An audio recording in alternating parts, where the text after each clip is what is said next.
I'm starting to convert a hospital bed into a welding table, and thought I'd take a picture of what I'm doing here. I've already started. I've removed the side rails, all but one. You can see in here, this is the hospital bed. I got one more side rail to remove,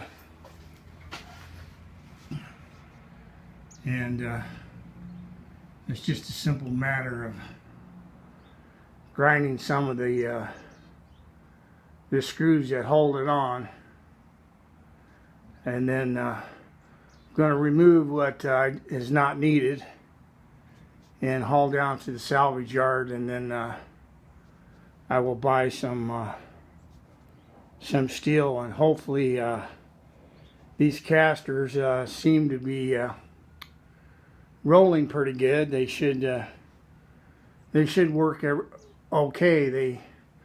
This bed holds patients. I know that weigh upwards of 300 pounds, so I'm thinking that it should make a pretty good welding table when I get it done. But this is what the start of it looks like.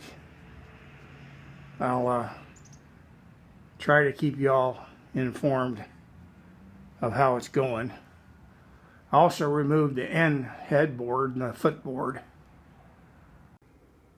As you can see, the bed is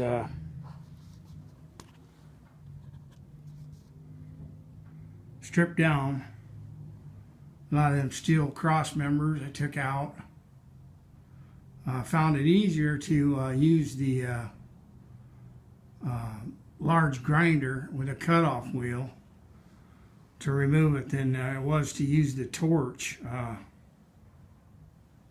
The torch seemed to make it kind of smoky in here, where the grinding wheel worked better. This is a propane tank. Is just a little heater I got for heating up my garage. But as you can see, there's like 3 different motors in here that powered the bed. They all have worm drives. It's kind of unusual to have worm drives. Anyway, keep you posted. Well, this is the hospital bed's been stripped of most of the crossbars. I got one more to take out. It's got several different worm drive motors, three of them. I'm going to have to remove those, and these long pieces of channel steel I kind of want to save and reuse those to make my welding table. Anyway, I'll keep you posted, let you know how it's going. I'll show you my truck. Pickup truck is filling up with the steel. Well, as you can see, the hospital bed welding table is starting to look less like a hospital bed and more like a welding table. I found out some things that these motor drives here had plastic on the ends that kind of act as clutches for the worm drive.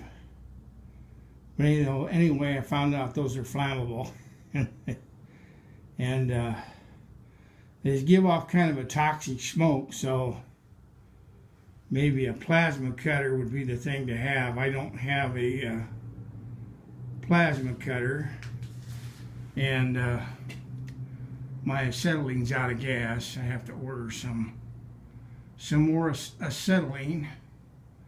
So when that gets here, I got a few cutting there. I want to save some of those long girders there and reuse some of that. I'll keep you posted.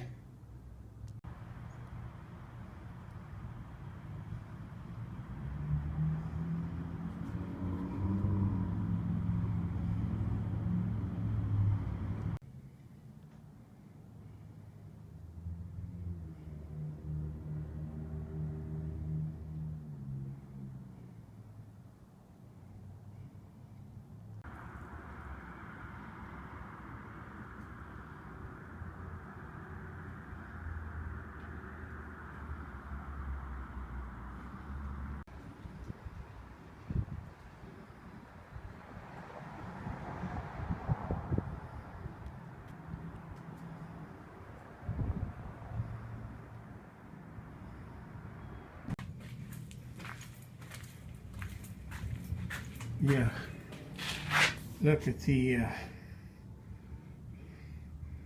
other side here.